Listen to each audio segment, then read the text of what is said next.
Put on a like mini flip. It's a little out of that.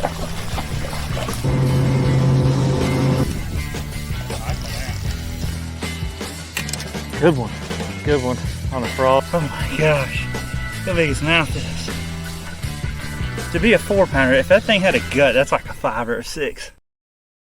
What's going on, everybody? I want to thank y'all for tuning in to another great show we got lined up for you guys. It's been fun kind of getting back in the studio and getting these things recorded and letting you guys hear some great interviews that we've had. And we've had a good list of guys so far, and we got another good interview lined up today with Kevin Gunn from GunnFishTV. He's got a very popular YouTube channel that's growing quickly. You need to make sure you go check that out. I'll have some links in the bottom here where you can go check out all that. And you can go check him out on his social media as well.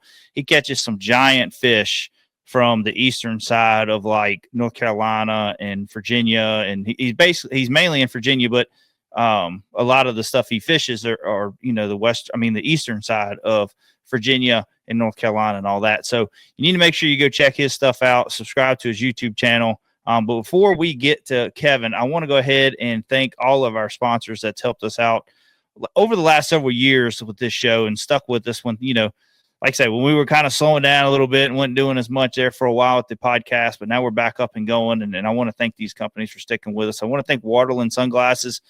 We'll have a link below where you can go save yourself 15% on your next order. So make sure you go check them out. They got all kinds of different lenses for all kinds of different conditions, but also different frames for, one of my favorites is the bed fishers. I like how they cover my whole side of my face for, like I say, when you're out there bed fishing for one, but also it's just great for bass fishing. They keep all the light out from your eyes, from the reflection of the water, and you can see so much better in the water. So, but also they got different lenses, like for different conditions. If it's cloudy, if it's sunny, if you just, you want to wear clear lenses for when you're running the early morning or late afternoon or at night on the lakes and you got gnats and all that hitting your face. They got the bed fishers got a clear lens as well, which are really nice. I do like those. So also missile baits, make sure you go check them out. I say it all the time. The Destroyer is one of my favorite baits to drag around on a Carolina rig or, flipping on Texas rig. But here lately, if you've been watching a lot of my videos, I've been using the Spunk Shad Goby Bite by Missile Baits and Hog Farmer that they have teamed together and made and collabed and made a bait. So, but I love the Spunk Shad here lately on the minnow bait. Everybody hates hearing about the minnow bait, but I'm gonna tell you right now, the Spunk Shad has been the deal for me so far. So, and also I want to thank Amped Outdoors. Their batteries are phenomenal. They power our bass boats. They power our kayaks. I've actually had them power lights in the house when we lose power. Me and James have a battery box built up for our kayaks, but we also have USB plugs and all that on there. And I'm able to run a lot of different lights and all that stuff on our phone chargers, all that stuff. So, but make sure you go check out Amped Outdoors. They got a 10-year warranty on their batteries, phenomenal batteries. I love them. So, but first, before we get Kevin on, make sure you go check out our YouTube channel as well, oneobjectivebf.com. I mean, that's our website, One Objective Bass Fishing and One Objective Outdoor channel. So right now, all these are on our outdoor channel now. We're putting all of our bass fishing content over here. I know it doesn't sound right because it's One Objective Outdoors and One Objective Bass Fishing, but the bass fishing side was getting covered up with just install videos and rigging videos. So we wanted to go and do something different. So, and right now the One Objective Outdoors channel is doing really well. We've hit over 6,000 subscribers now. So we're very fortunate for all of our great subscribers we've had and everybody that's followed along on our journey with, fishing to shooting guns to whatever we decide to do on our ATV and all that. So, but let's go ahead and get Kevin on. We're going to be talking about, what it's like to be a YouTuber, how to grow your channel or, some tips for growing your channel. But then we're also going to go in depth on the late winter, early spring bass fishing. So let's go ahead and get Kevin on and we're going to talk, let's talk bass fishing. What's going on, Kevin? How you doing, buddy? Hey, what's up, man? How you doing? Well, not too bad. I appreciate you taking the time. I know you're busy. You got a lot of content that you're trying to get edited. You was actually working on a video just a while ago. And I know you're very busy. You try to push out quite a few videos a week, and you do a phenomenal job. I love watching your stuff. You're very informative as well. Man, I can't get my words together today. I'm stuttering all over myself. You're very informative on your videos. It's easy for someone to come on and watch watch you do a technique because you talk about it and how you're doing it and the bait you're using and all that. But let's talk a little bit about, you do tournaments, you try to film them as well. You go out and you try to do your how-to videos. You do some videos where you'll film for hours, making it kind of a raw cut video.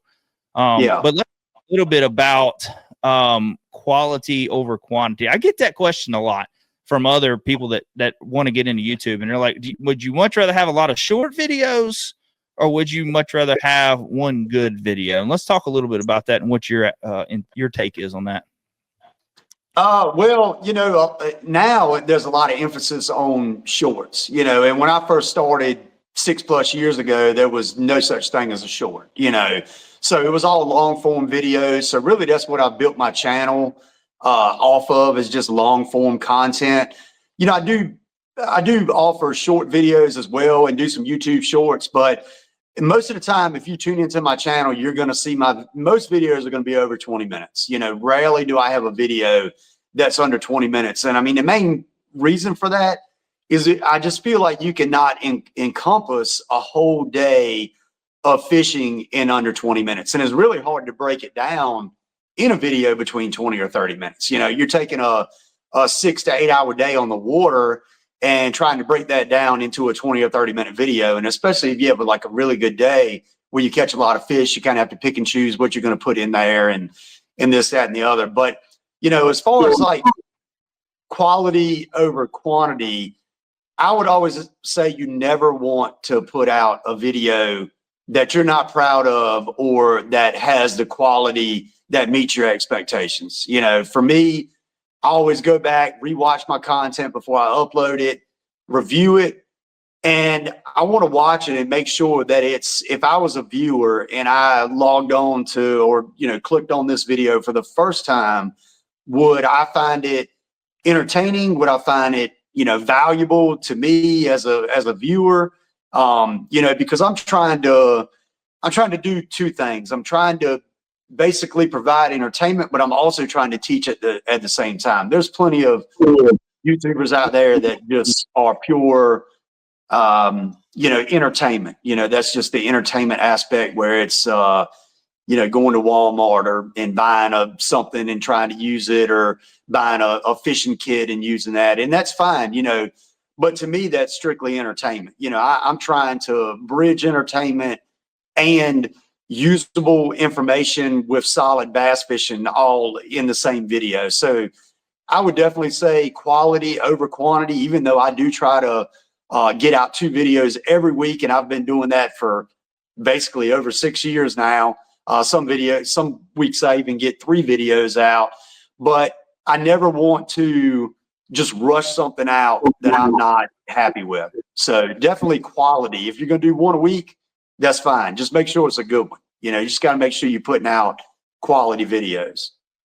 Yeah. And I'm like you too. Like, it really is hard to get so much information into less than 20 minutes. It really is. Like even I've gone and had bad days where I only catch 2 or 3 fish. And I'm like, God almighty, like, I got to use it. So you got to add some B-roll and odd and end shots. And if not, you will only have like a 2 or 3 minute video. And the thing about YouTube is you want the watch time hours. People think, you got to get the views. The views are important, but I've seen several videos where guys have compared, money from videos, and they're like, this one might have less views, but it's got more watch time hours, and I made more money, than I did with the other one. So, and like say we was talking about, shorts a little bit. You touch base on that, and I'll pull shorts like you do. I'll pull shorts from certain videos, like certain big catches or something that's intriguing, to kind of hopefully maybe get somebody to go to the channel and watch a full video, But it really is hard sometimes to pull shorts because just the format that we film in, with our cameras, it's hard to break it down and to get it to the right format for adding it to a short so it looks right, and it's all zoomed in sometimes, or it's black on the tops and I don't know. I just get really irritated with the short side of things. I do understand it, but I also feel like I see a lot of people on YouTube that just make shorts. That's all they do. Yeah. And I think if you really want to be serious about it, making good money, I feel like, yeah, you probably can. There's people out there that really make good money doing shorts like TikTok and all that. But I feel like the long form videos is where it's at. I know the attention span of people is a lot shorter now, but like I've read a lot of stuff with videos. If you have constant scene changes, you know what I mean? Like you're not just, if you got a scene change every 15 to 18 seconds, they say that keeps people intrigued. Right. So, right. But yeah, no, that was my biggest thing. I've had a lot of people ask about that. And I'm like, man, why, for one, it sounds like a stupid question, because why would you want to put out a horrible video? If it's like you said, you're not proud of it, why would you want it out there? So you'd be better off putting out one good video a week than putting out 2 or 3 videos and one of them's good and the other suck. You know what I mean? Yeah, for sure. Because I mean, the thing is, if you have a new viewer and they click on that video that isn't a quality video, that may be the first one they've ever seen. And then they'll say, well, I'm never watching him again, And it's like I've always said, you're gonna have plenty of people that click on your video that just they don't like the way your voice sounds, or they don't like the way you look, or they don't like people are funny about that stuff. So you're always going to have people that just, no matter what, they're not going to watch your channel anyway. But if somebody clicks on it for the first time, you want them to see a quality video, so then they might subscribe, they might come back and and watch some more videos. So your longtime subscribers, they might say, oh, well, he put out a video that ain't that great, I'm going to come back anyway. But, a lot of people that click on your videos are first-time viewers. I mean, you have millions and millions of people, watching YouTube every single day. And, a vast majority of people that click on your video to watch it, sometimes a lot of them are new viewers. If you look at your analytics, it'll show that you had, 40% of people that clicked on your video were new viewers or something like that, So you definitely want to intrigue them and put out a good video for them. So to me, that's important. I don't want to, like I said, I don't want to have anything on there on my channel that I'm not proud of. And talking about shorts, obviously you have to get millions upon millions and millions of views to even make any type of decent amount of money off a short, because and now YouTube does allow 3-minute shorts, so that does help some. When it was 60 seconds, it was really, the shorts were more for pulling in subscribers. You can, a lot of times you can gain subscribers a little bit faster with shorts than you can long form videos, but as far as monetary wise, the shorts aren't going to help so much. So I probably need to put out more shorts than I do, just to help my subscriber base. But a lot of times you have subscribers that are only going to watch shorts, and then you have subscribers that are more for your long form videos. And like I said, I've always been lean more towards the long form stuff and long form subscribers, and getting those organic views and those organic subscribers just through consistent uploads and putting out good stuff. Yeah, the thing that gets me about shorts too is like YouTube, why when it comes to putting long form videos out, we all have like a time, like, all right, this is our best time, either between 6 o'clock in the morning to 6 o'clock in the afternoon, whatever where you live at, and in your people that watch your videos, you got certain time ranges that where your video does best when it's uploaded then. But the one thing I have not been able to crack the code on is shorts. Can't do it, man. Like, it's always like, all right, I know I'm gonna get 500 views off a short. Like, that's for the most part. Every once in a while you have one that does okay, better than, or a little bit better than that one, or you have one that's just a flop and you get 90 views on it and you're like, what the freak? But is that something you've been able to understand with the shorts wise? Like, I've never understood it with shorts. The shorts completely throw a loop for me. I mean, like I said, I'll have a short where I catch an 8-pounder and it gets like 45 views. And then I have a short where I'm throwing a swim jig and I catch a 2-pounder and I get like 2,000 views. Like, I don't understand it, and it's really weird. And a lot of times I just upload them and I'm like, yeah, that one did good. Yeah, that one did terrible. And I just kind of leave it at that. You know, I haven't really, if anything, I figured out maybe the shorts do a little bit better at like 10 o'clock at night. I think people are just laying in their bed, just scrolling through shorts or whatever. And I have maybe seen a little spike in views if I do it later at night as opposed to during the day or a little bit earlier in the day. But you know, I've not figured it out. I've definitely not. I think it's just random, honestly, and you just get lucky and just hit it at the right time, or maybe YouTube might push it a little bit more, you know, might push that video a little bit more. But yeah, I have not figured out shorts. I haven't. But you know, I had a video where I hit my dad in the head. Man, I caught so much crap for it. It was a total accident.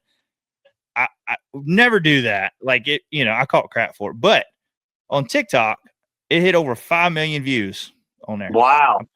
I put it on YouTube, and at first it only had like 1,000 views. And I'm like, what in the world? How is that? And then I think right now it's like 11,000 views or something. But Okay. you know, but I'm like, you know, because we're not really monetized on TikTok yet. We don't have that requirement or whatever they need. But we are on YouTube, and I'm like, man, I really need that video to hit 5 million on YouTube, and it just never. I can have more videos hit on TikTok than I can on YouTube. But the problem with TikTok is I have harder times getting followers than I do on YouTube. You know, like I mean, I pick them up, but like some of them, you know, like that video, I think we picked up 2,000 or 3,000 subscribers. You know, I mean, not subscribers, but followers on TikTok, but I mean, you know. Then you'll do another video and you get 4,000. Then you do another video and you're like 500. It's like, gosh, dang it. But yeah, I mean, if I don't know, I think the shorts are a good thing. I think you got to have them now. The problem is now is everybody has a platform for shorts. So you got YouTube, you got Facebook, you got Instagram and TikTok, and it almost feels like you have to be on every platform now to grow your YouTube channel. Yeah.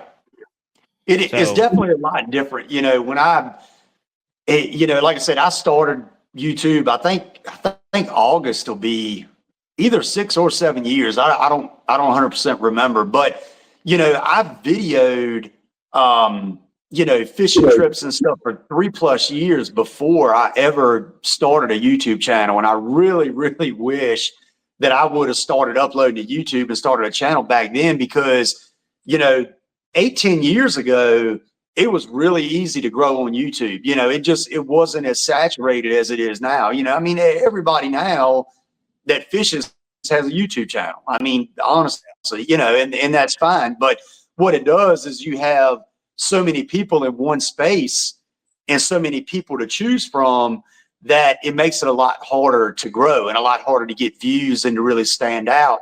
Whereas 8 or 10 years ago, it just wasn't as many, and it was really, I'm not going to say easy, but if you were consistent, like you could grow fairly quickly. And you know, once I decided to do it, in the beginning, I grew faster than I have in the last, say, 3 or 4 years, just because, like I said, just the content creators has exploded. And you know, a lot of these younger YouTube fishermen, you know, they're very content, or they're very, like, I don't know, their content isn't strictly fishing, like straight up fishing like mine is. You know, theirs has that high entertainment value where they appeal more to the younger crowd, which, you know, a lot of younger people watch YouTube, older people do too. But, you know, my channel is, if I look at my age demographics and my analytics, I appeal more to the people around my age and older. You know, so I'm 40, 41, you know, so I appeal to 30 to 70 year age range. They're my main demographic watch my channel, that age demographic. Whereas a lot of the channels with the high entertainment value, they're more, you know, 10 to 18 years old is their main demographic. And that's not who I'm trying to reach. That's not who is interested in seeing me go out and catch some nice fish or a big limit, and me talking about, how I'm utilizing the jerk bait or switching to a jig, why I'm doing what I'm doing. These are people that just want to see, just pure entertainment, and like I said, it's a hard thing now because it's so many, and there's so many different little niches within the fishing community on YouTube. So I know what my demographic is. I know who I'm appealing to, and I know that's not gonna, make my channel grow or explode overnight. But I'm just slowly going for that slow grow through, just hard work and putting out good stuff. So it's just it's a different deal, as far as YouTube, and it's just really about who you're trying to reach. I'm not trying to reach the younger viewers. I'm more for the middle-aged or the person that's really wanting to learn and really looking at how to catch fish. That's really what I'm doing on my channel and who I'm trying to reach for the most part. Yeah. Yeah. And I feel like the younger generation, they, like say that they are really where they are on their phones all the time, where they're on the short-term platforms, that their attention span is really, really lower. So like these guys that are going out making videos, they're constantly doing something where they're destroying a fishing rod or reel, or they're just doing something crazy, stupid on the water. It's always something. And I think, and it's screaming, hollering, and it's always just craziness. And I think that's what gets them there. You know what I mean? Like that's what appeals to the kids so much. And, like me and James have talked about that before. It's like, sometimes you're kind of like, what in the world do we need to do? But I don't want to be different. I want to be myself like you are, you know what I mean? You want to be yourself, and because people can see through it, if that's not you. And, my family, if they see me go on TV screaming and hollering and doing stupid challenges or something, I'm not saying them people are bad for doing that. That's how they do it. You know what I mean? And that might be how they are off the camera too. But my wife, and they'd look at me like I'm crazy. Like, that ain't you. Why are you doing that? So, but yeah, keeping it real was a big deal. And like I said, I think you're right. Like, if you're doing YouTube, you really need to pay attention to analytics, because your analytics tell you so much about your channel, whether people are staying there long enough to watch stuff, or your age group, even to where a lot of your viewers are from, you know what I mean? So you can get a lot from that information. So paying attention to your analytics is key. I don't care if you only got 50 subscribers, if you got, 200,000 subscribers, analytics is key to that. And every YouTube video you watch out there on how to grow your channel, they talk about that, knowing your demographics and who follows you and all that stuff. So, let's talk a little bit about, when it goes out to fishing and doing regular fun fishing. Like, I understand how that is. It's, you're more free. You're talking to the camera more. You're still focused, but you're kind of thinking, hey, I need to do this shot, or I need to do this shot. But you also like tournament fishing as well. How hard is it to do tournament fishing and a YouTube channel? I mean, how hard is that for you? So breaking down a tournament day for a YouTube video a lot of times is really hard, and it's really hard to make it like a sub 40-minute video, because you're out there, you're fishing a 9-hour tournament, and let's say you have a good day and you're doing a lot of culling and you have some key upgrades and some key moments throughout the day. You want to really encompass that day in your video, and you want to keep a good flow, but you really want to show your viewer how your day went. Even if you had a tough day and you struggled, you want to show what moves you made, your bait changes and what your thought process is throughout the day, so you really want to encompass that in a video. But it does make it tough because you're really focused on what you need to be doing, and your thought process is thinking about, what you need to do for that tournament. And, if you fish a tournament and you're not focused, you're not going to fish good. You're not going to make good decisions. You really need to be thinking about what you're going to do in your game plan and all that, and what your next move is going to be. So your mind is all over the place, but then you're also trying to talk to the camera. You're trying to tell them what you're going to do, why you're changing your baits, and this, that, and the other. So it definitely changes tournament fishing. You know, it makes it, I don't want to say more difficult, but you're thinking about two different things at the same time. You're thinking about your video, how you can make this a good video. You have to talk, obviously, and let everybody know what you're doing. And then you also have to think about, okay, I've done fished an hour and a half, I hadn't got a bite, you know, or okay, my last bite was on a, you know, lay down in 10 foot of water, you know, well, I got to, so I need to expand on this pattern. So you have all these thought processes going at the same time. And there's been some times where at the end of the day, I was kind of like, man, you know, I might could have done a little better if you know, I could have kept my mind straight and not worried so much with the cameras, you know, because let's face it, you know, sometimes filming will make you want to take everything and throw it in the water. Like every camera that's on the boat, every battery, every cord, like cameras are cutting off, you know, cards need to be reformatted. They're cutting off in the middle of you talking or in the middle of you catching fish. You know, that's why I always try to run multiple cameras at the same time, because just out of nowhere, one will just cut off randomly and quit filming, or you got batteries dying, you got, you know, cords that are messing up. You know, it's just, it isn't just as easy as just putting the camera on and just boom, you're done. It's always something going on. So you have that stuff to deal with as well, you know. So you know, it definitely makes it more difficult, you know, in certain aspects, but I also like being able to go through my video at the end of the day or when I'm editing it and break it down and be able to see what changes I made that did make a big difference. And I'm able to encompass that and show that in the video. You know, if I had a key 4-pounder with 10 minutes left, because everybody knows I'm just love for some reason catching a key cull with 3 minutes left before I got to leave. I don't know why I always do that, but that's the way it's been all my life. But you know, so you get to see that and get to see what the things were going on through the day, the culls and the losses, you know, of course, the losing the big fish that could have changed the day. You know, you get to see all that, but it definitely does make it more difficult. It changes your thought process a little bit, but I try to just think of the camera as a friend or somebody in the boat with me as a co-angler.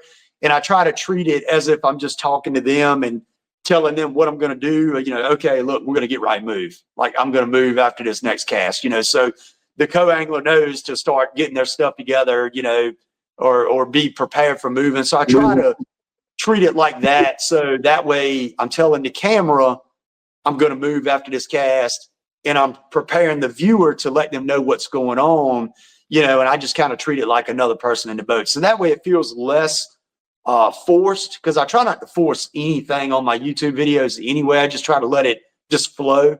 And so I try to treat it like that. So it's just me talking.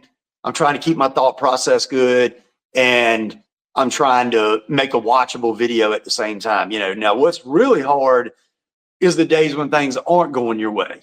You know, you're 5 hours in and you're sitting on zero. Like you've done lost, you know, 3 crucial fish and you have nothing, you know, like that's those videos that are really hard to break down and encompass, because I mean, let's face it, everybody gets frustrated.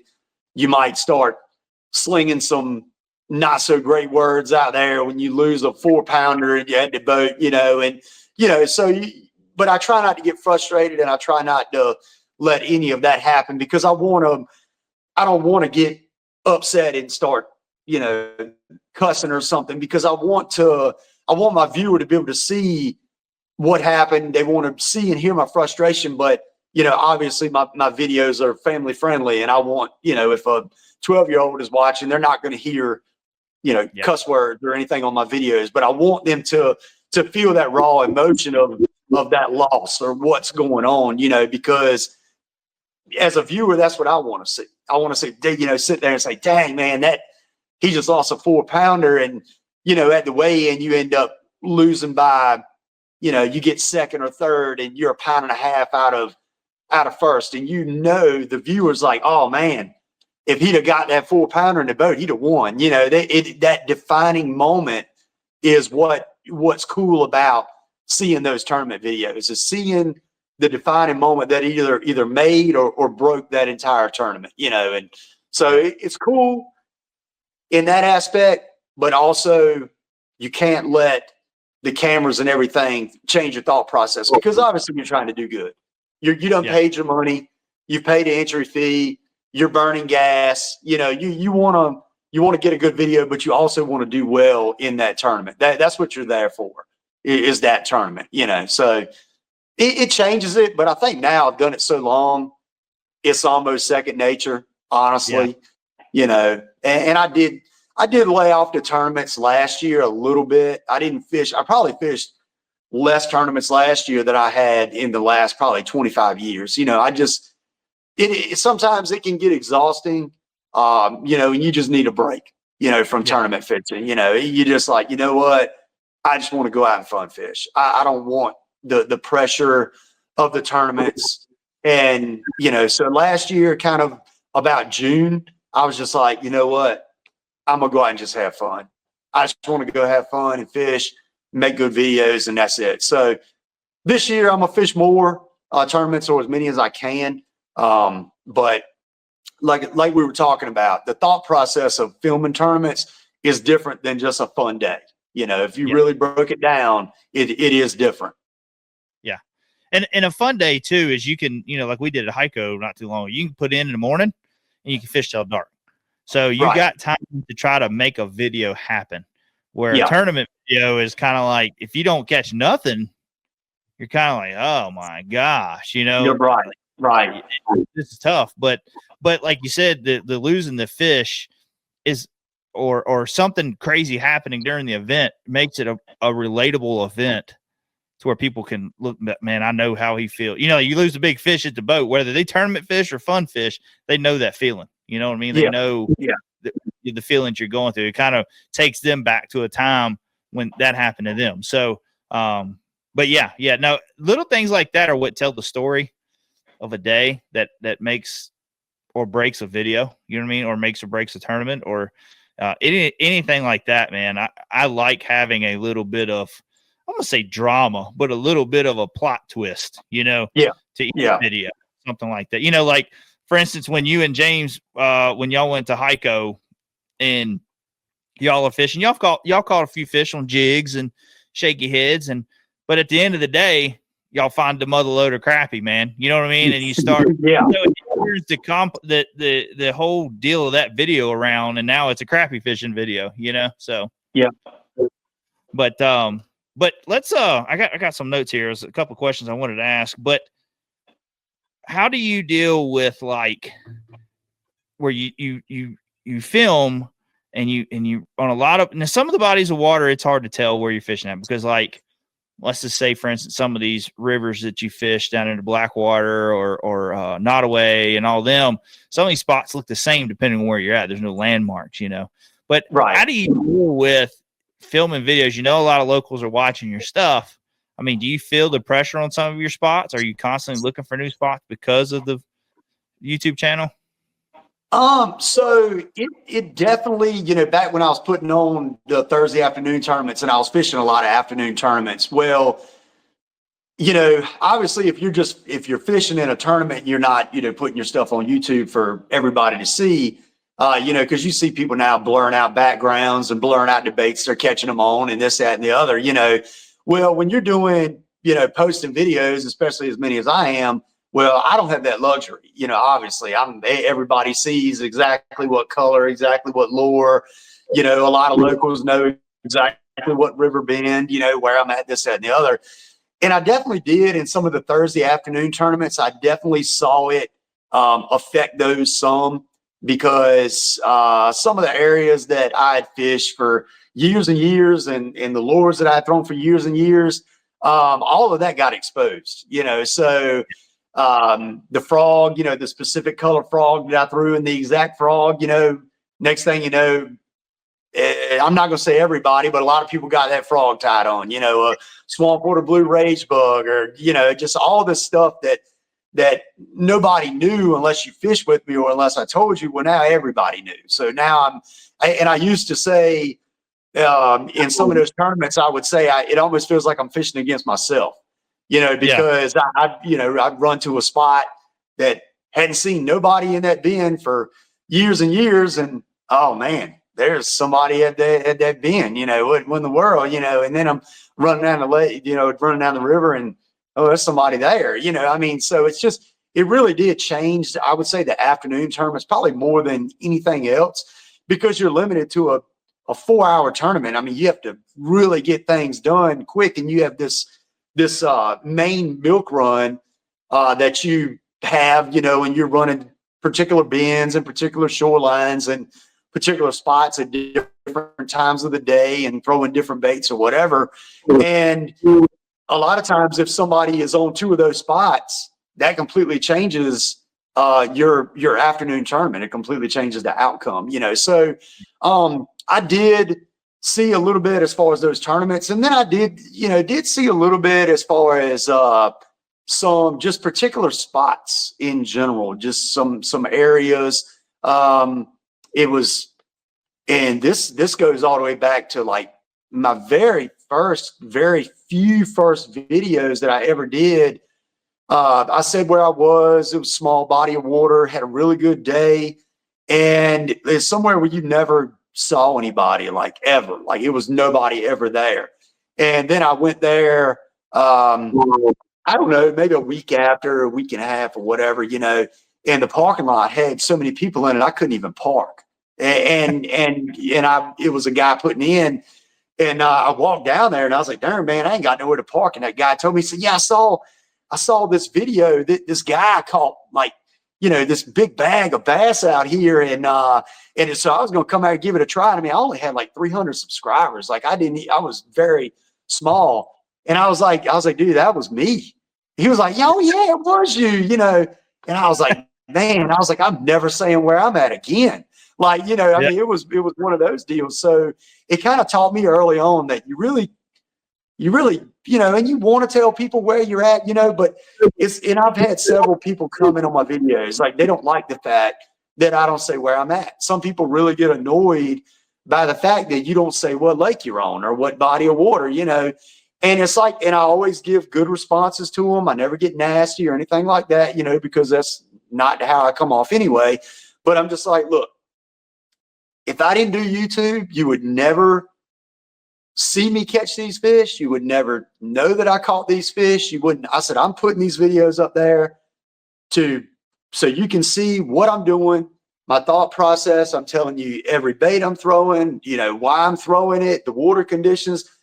I'm putting this information out there so you can take it to your local body of water and be able to use what I'm showing and be able to catch fish using these techniques. I'm not here to tell you.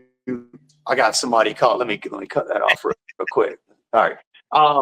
I'm not here to tell you exactly where I'm at, exactly what shoreline. I can't provide all that information. I'm just trying to show you what I'm doing, how deep the water is, the water clarity, all this stuff, so you can take it to your local body of water and you can break your body of water down and fish it more effectively and use what you're seeing, and a lot of times people, sometimes will comment on my videos. They're like, I don't know why he's not saying where's that. This is such and such a lake.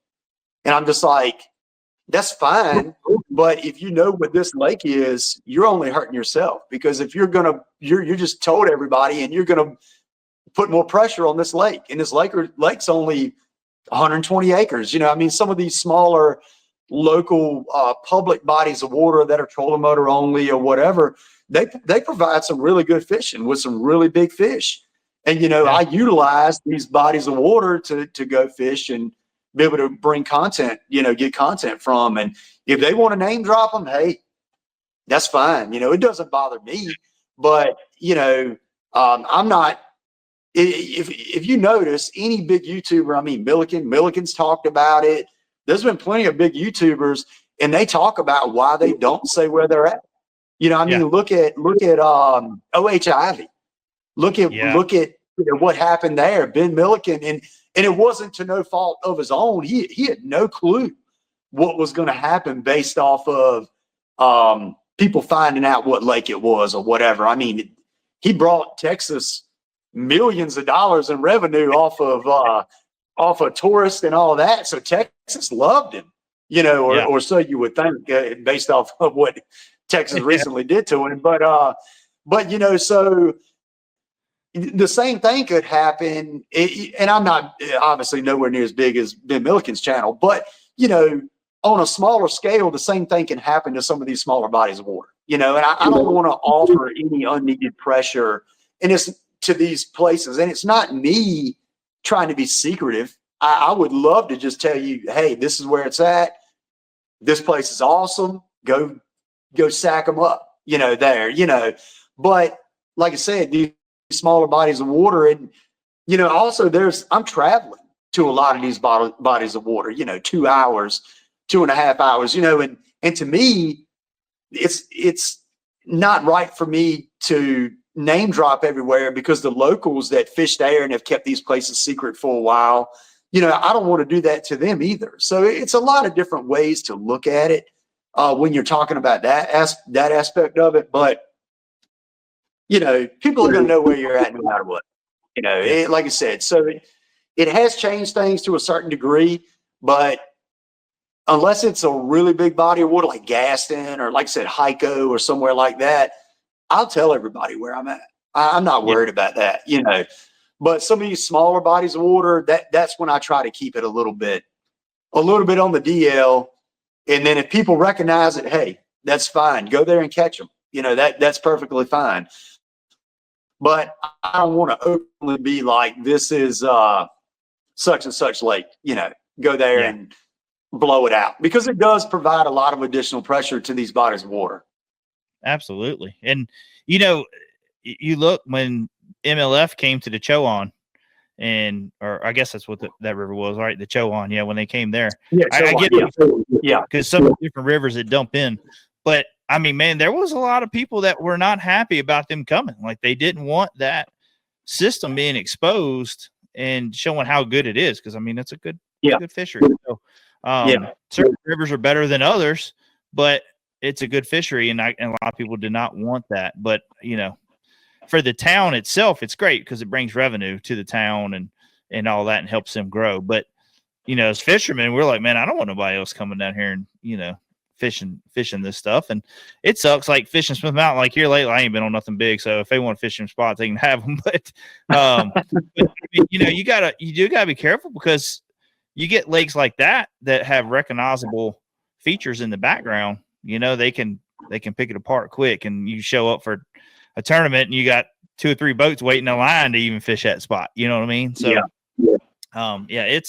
that's why you see a lot of guys that are hammers on these lakes. They don't have YouTube channels. Right. If they post a picture, it's that way in, you know what I mean? It ain't out on the water. Yeah. I mean, it's just, people are very secretive about that stuff. So, let's get into one other topic here before we go on to like some spring fishing. How do you deal with like the negativity? I know, for instance, for us, we've seen a few comments here lately about minnow fishing, you know, and I mean, that's just part of it this time of the year. You know, as the season goes on, the bite's going to change. There's going to be different techniques and that stuff. But have you experienced any bad comment? I know you have, because we've talked about it, but like comments about throwing a minnow now and all that stuff.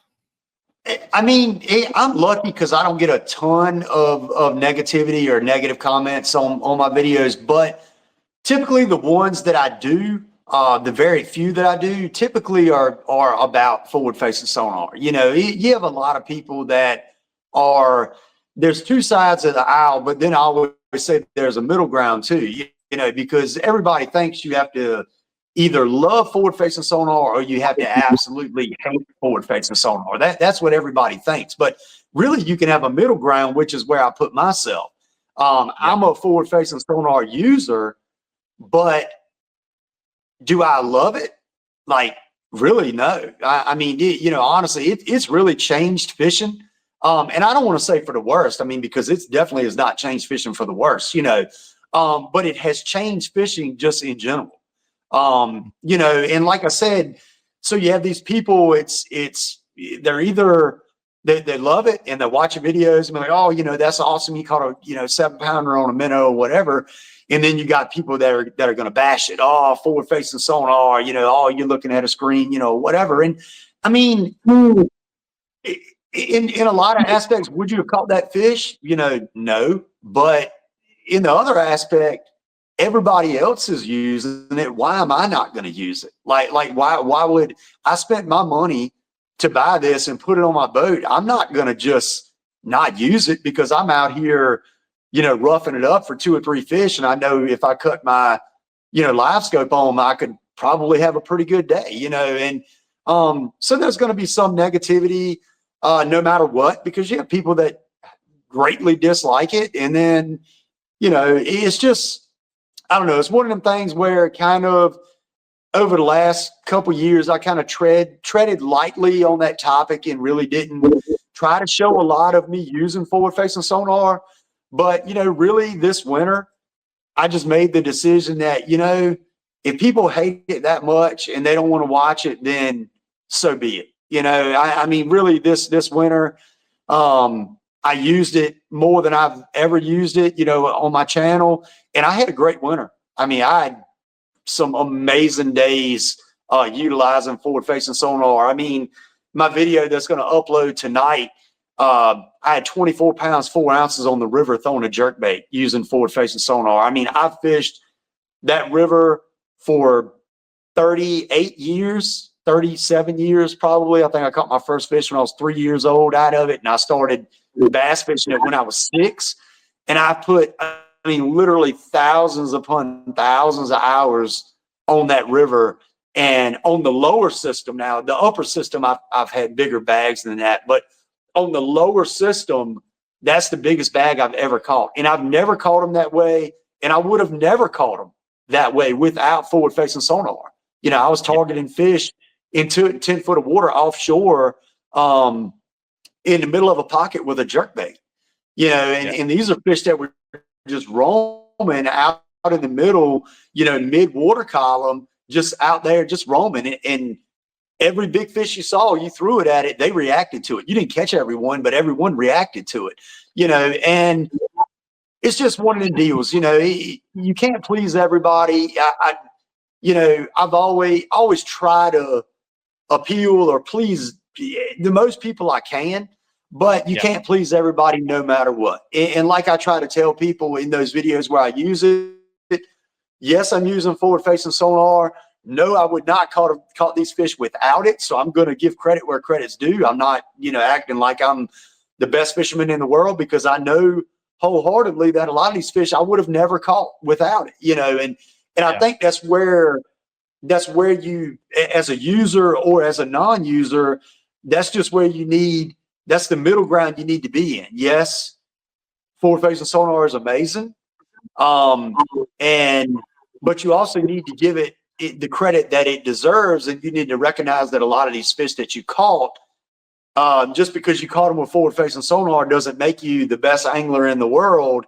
You need to give credit where credit's due. And that's if you caught that fish with forward facing sonar, wholeheartedly that you would not have caught that fish without it. You just got to give credit where credit's due. So the technology is amazing. It has allowed me to do this. So I'm not going to hate it, but also you just got to give the credit to that piece of technology, because you have to just know that without it, you wouldn't have caught that fish, and I think the problem lies where you have some of these younger anglers, and they're really great anglers. I'm not taking that away from them. I mean, there's some amazing young anglers out there, but a lot of them they didn't come up fishing the way we did. This technology is just commonplace. It's normal, so a lot of people like to say, oh, well, they're no good without it, and really, we don't know whether they are or they aren't, because they have this at their disposal. It's not going anywhere, except for maybe the NPFL that's has separated itself some.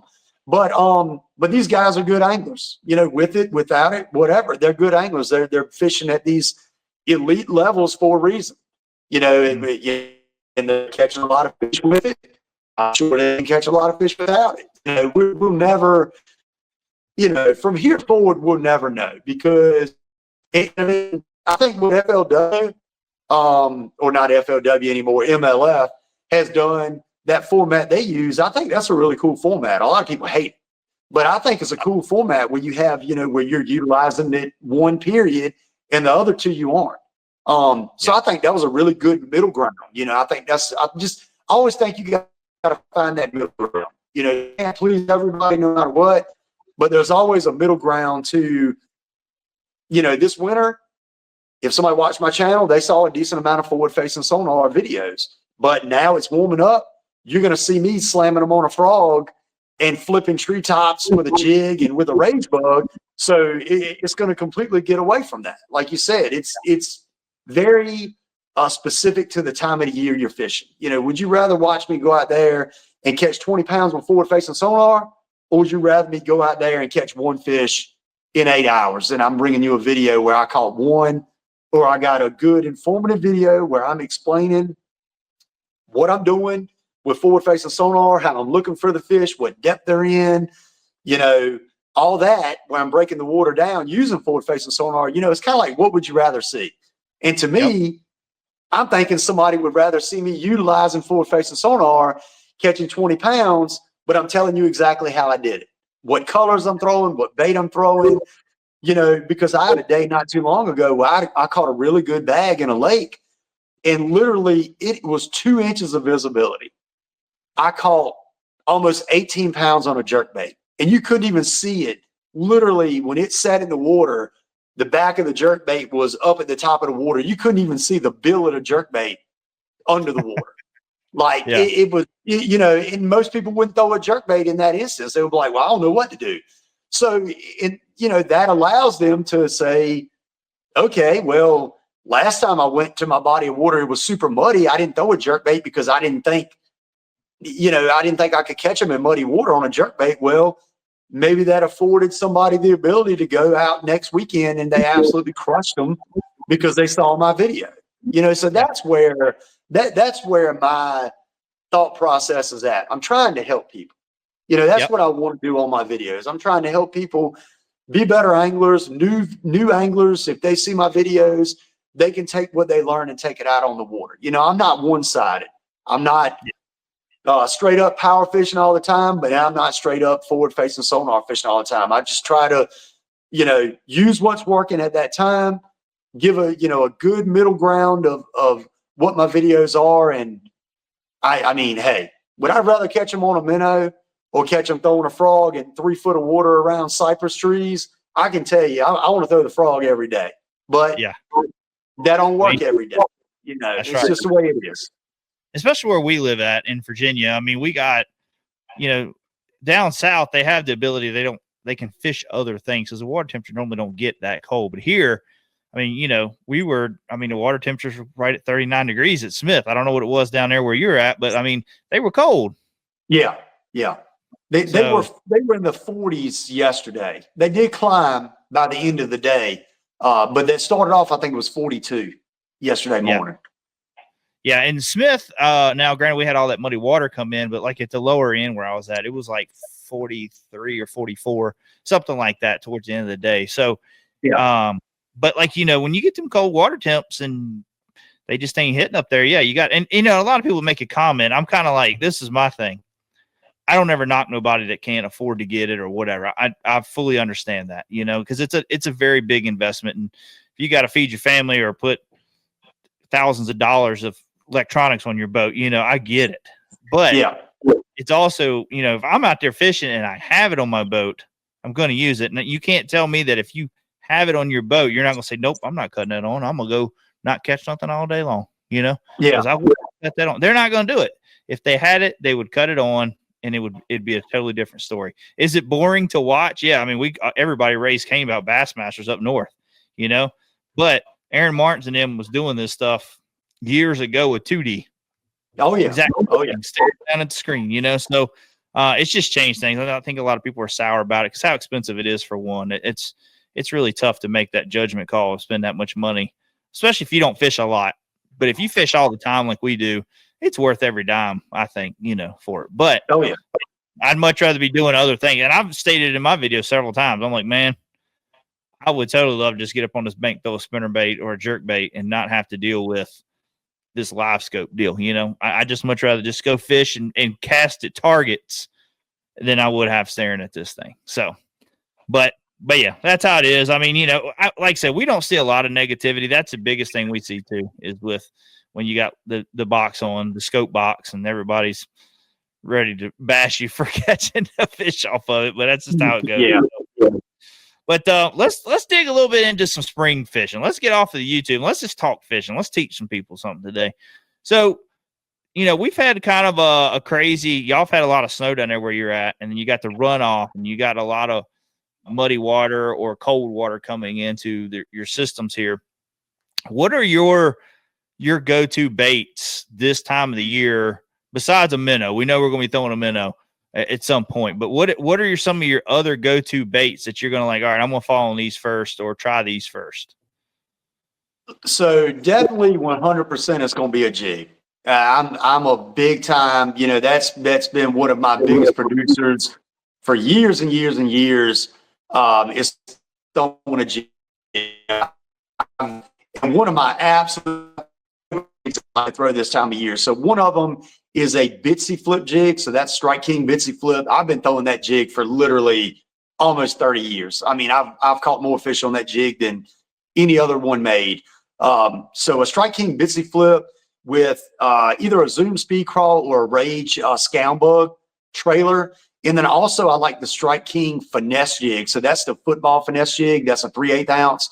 And I also like to throw the Bitsy flip in the 3/8 ounce version as well. Most of the time when I'm throwing a jig is 3/8 ounce. I just feel like it's that perfect weight where you get a good fall rate, but it's not so light to where you have a it's a really slow fall. You know, some people prefer in the winter like a super slow fall. You know, they like to put a really big chunk on it or something like that. Sometimes I'll use a chunk, but a lot of times I use more of a crawl style trailer. You know, and I'll alternate back and forth. I might use like a mock crawl, but a lot of times I use that scound bug. If I'm using a skipping jig, I like to use that menace grub. That's my favorite trailer for that. But just day in and day out, it's a jig. I love throwing a jig. You get better than average quality bites. Some days you can catch a lot of fish on it too. But those days when it's a little bit slower, the bites you do, I lean on a jig really hard this time of year. Yeah. Now, when it comes to colors with your jig, are you pretty simple, or you like, I got 2 or 3 colors, 4 colors? I mean, what's your main colors this time of year? So black and blue, just a good old black and blue, and then some variation of green pumpkin. You know, if the water's dirty, I like to spray some or dip. I use the Spike It spray, but I like to dip my claws in chartreuse. Just get the very tip of them chartreuse. I don't like to dip the whole claw where it's really loud and obnoxious. I just like to just dip the very tips of the claws if I'm using green pumpkin. But just black and blue with a black and blue, like black blue flake trailer. And really, that's it. I do not get very weird on my colors when we're talking about jigs. 2 colors, skipping jigs, my casting jigs, my finesse jigs. If you go through my box, that's pretty much the only 2 colors you're going to find. Yeah, I think it's simple. If you keep your jigs simple, you're not constantly trying different colors out there anyways. You know what I mean? Like some people are like, well, I got green pumpkin with orange. I like green pumpkin with orange, but then you got green pumpkin with black or green pumpkin with this or green. And eventually you're just constantly just tying on stuff instead of just keeping it simple. They're proven colors. And, you know, like I say, you can play with your jig trailers a little bit. You can change it up a little bit there if you want, like dipping it in. You know, I like in the springtime, I like dipping my crawls in a little bit of orange, you know, the tip of them in a little bit of orange. That does good for me. But yeah, that's just kind of, well, what is your setup? What is your jig setup?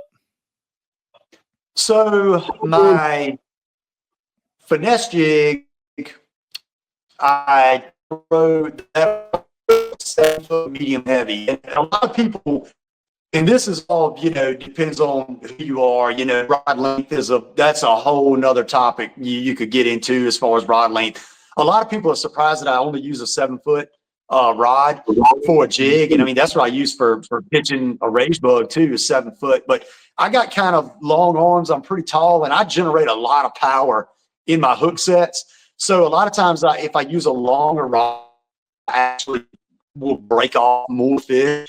So I stick with a 7-foot rod. So the 7-foot mock crush is what I like to throw my finesse jigs on, 20-pound P-line fluorocarbon.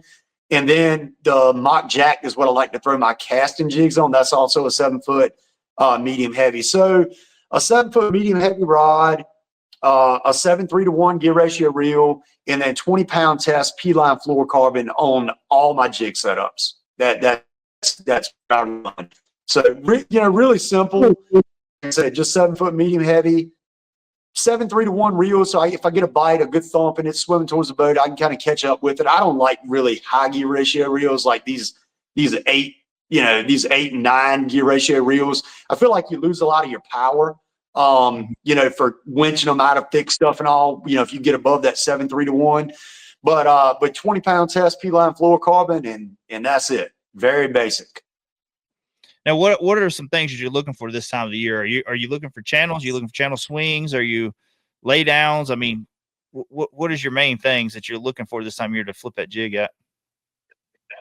So in the river, I like deep outside bends with wood. I like deep outside bends with lay downs. One that a channel kind of swings out. Up against those shorelines right now in rivers tend to be the better shorelines, because those fish have moved off into those deep areas for the winter. They don't have to fight the current as hard, in those deeper areas. And also, if you can find these creeks or pockets that go off the river, if they have good deep outside bends or good deep shorelines, those are really good spots as well. The lakes right now, the fish are really starting to move in these lakes, with this warming trend we've had, whereas last week fish out deeper, kind of suspended off the bottom, and that minnow bite was a little bit hotter. Now the fish are starting to really kind of transition and move around a lot. So, I'm going to be looking at more of the main lake pockets where they have deep water access, where they can pull up, up and off docks and off these a little bit deeper shorelines where the channel swings close to them. Obviously rock is a big player in some of the lakes. You find a good bank or good shoreline that has some big boulders or something like that. I like to focus on them if they have good deep water access as well. And that's the river is more of a situation where I like to throw that bitsy flip jig. And in the lakeside, that's more where I lean on the finesse jig, a football style jig, because I'm going to be more or less dragging those a lot slower. In the river, when you flip that bitsy flip up there, you're hopping it through a treetop. Those fish tend to be a little bit more aggressive. You can work it a little bit faster. You get a little bit, they thump it, and they're really, a river fish is a different animal than a lake fish anyway. It's like, they're like two different species almost when you get to talking about fish, But yeah, so deeper water, but something where they have that deep channel where they can access shallow water and then go right back down into deeper water. I think the fish this time of year like to move more up and down. And then when you see that water get more in the 50s, then you see those fish really start to push up onto the more transitional banks, the backs of pockets, stuff like that. But right now the water's still cold, so there's going to be a lot of fish that are still deep. Yeah. Now I got a question for you too. Are you much on scents? Do you spray scents on your baits a lot, especially like your jigs and all? Yeah, I'm a big believer in cold water that scent makes a big difference. I'm a big bang crawl guy. I love bang crawl. I've been using bang crawl for, I don't know, probably 30 years, maybe till it was when it came into existence, maybe. But the bang crawl, and then I also like the combo, which is the shad crawl mix. And I also like garlic too. I keep a garlic in the boat, but that bang crawl 9 out of 10 times, that's what I'm using. Just like the little aerosol spray bottle of it. And I think it makes a big difference when it's cold. When it warms up, and maybe in the summer, I think maybe less of an effect, I think. But in the winter, when the water's cold, I personally think it makes a big difference. You know, what brand or whatever you use, that's completely up to you. And it might just be a confidence thing. It might just be fully confidence, you know, but I feel like it works. I feel like, and I mean, I'll even spray Bang Crawl on my you know, when I'm throwing it out there. I don't really worry too much about, you know, shad scent or cross. I think if the fish just gets near it, you know, it's just a little bit something extra that hits them in their senses. And I think it could be the difference between getting a bite and not getting a bite.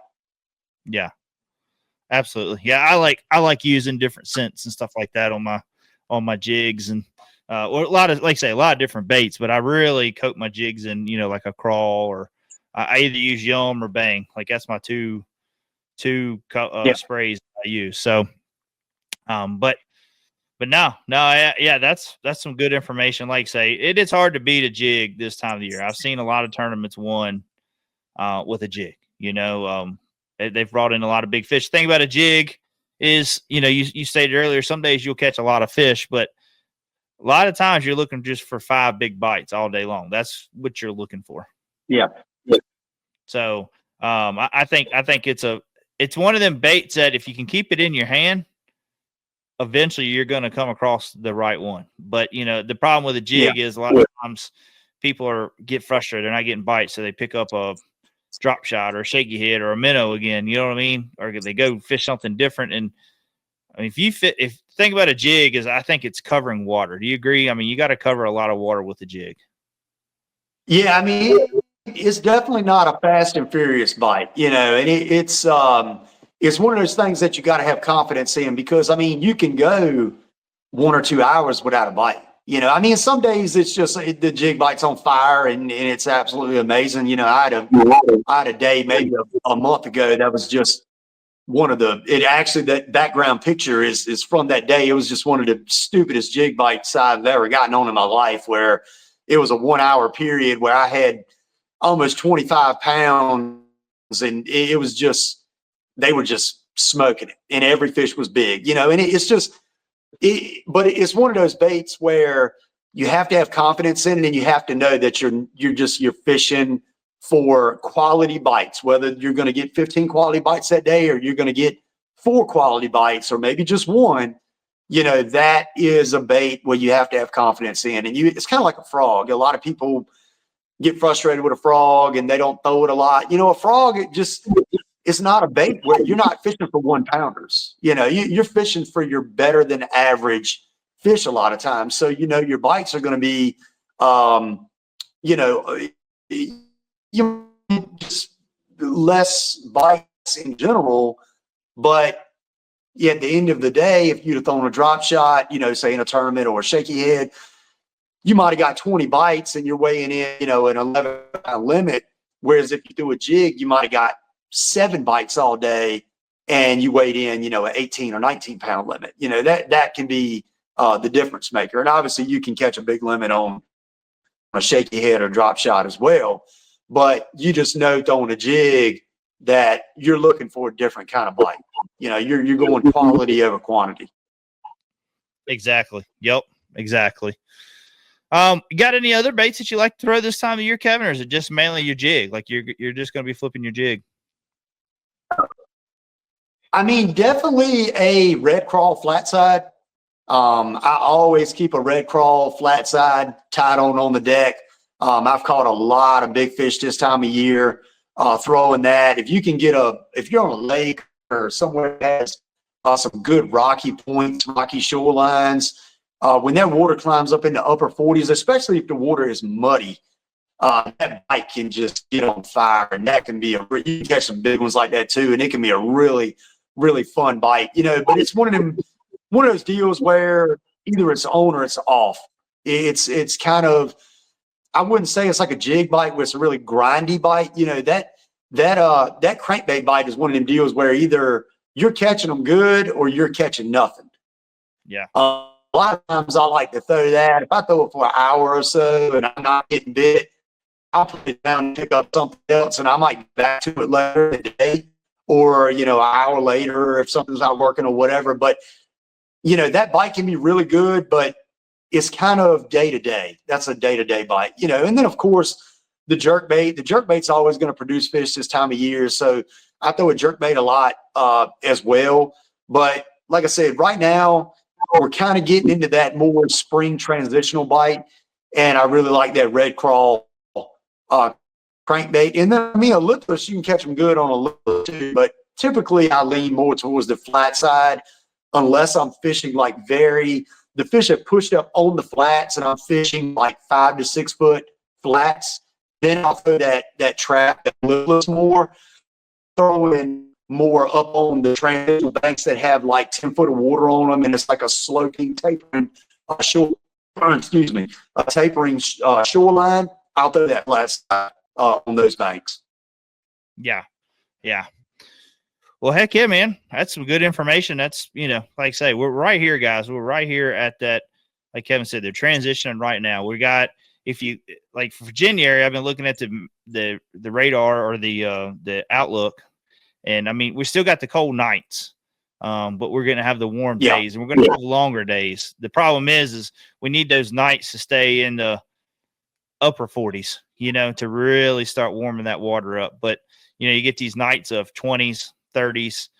We ain't got many 20-degree nights that I was looking at, but it's several 30-degree nights, and that kind of hurts it a little bit. But we keep getting these days of 60s, 50s, and the longer days. That's when the fish know to move. And a lot of times it ain't all based off of water temperature. It's based off of, they just know that time of the year. Like it's this time of the year to start moving. So water temperature is a good visual number. I guess a good visual to look at to say, hey, they should be here, but also don't hesitate to check those creeks. You know what I mean? And start looking. I mean, I'm not going to say they're going to be up there spawning in 48-degree weather or nothing like that. But I mean, I have seen them spawn in 50-degree weather. So, or 50-degree water temperature, I'll say. So, you know, time on the water is going to start telling, you know, what these fish are doing and when to start making those moves and changing up baits and all that stuff. But, well, Kevin, I really appreciate you taking the time, man, to come on.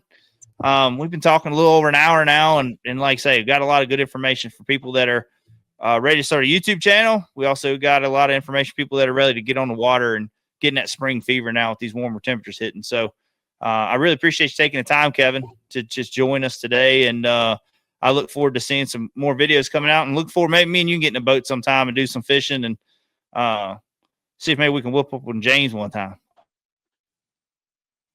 Yeah, we can do it. We can do it.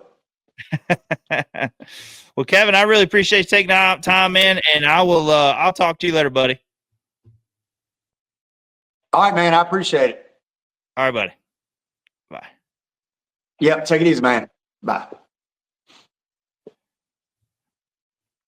All right, guys. Well, I hope y'all enjoyed that show. I don't know if I had some technical issues on my end. I don't know if my internet was slowing down or what. It was starting to get breaking up there towards the end. So I don't think it was nothing on Kevin's end. I think it was on my end, but I appreciate everybody that stuck it out. Listen to the podcast show. Hope you got some great information from Kevin and are ready to get on the water. I mean, like I say, I've been jonesing. We've been fishing a lot. Not finding the big ones I want. Kevin has found some really good ones. But I'm hoping to, hopefully that'll change here in the next couple of weeks when things start picking up and getting better and fast. Move the fish are moving up quicker now. So, but other than that, guys, hope you enjoyed the video. If you did, please hit the subscribe button, hit the like button. Also, make sure you go check out GunnFishTV. Go follow him, give him a sub. And as always, you can find your podcast on all your favorite podcast platforms. We're on everything. So make sure you go check us out. Give us a review if you're able to. Hopefully it's a good one. And we got more content coming, guys. We're lining guests up, getting things ready. If you got any guests that you would love to hear from, always feel free to reach out.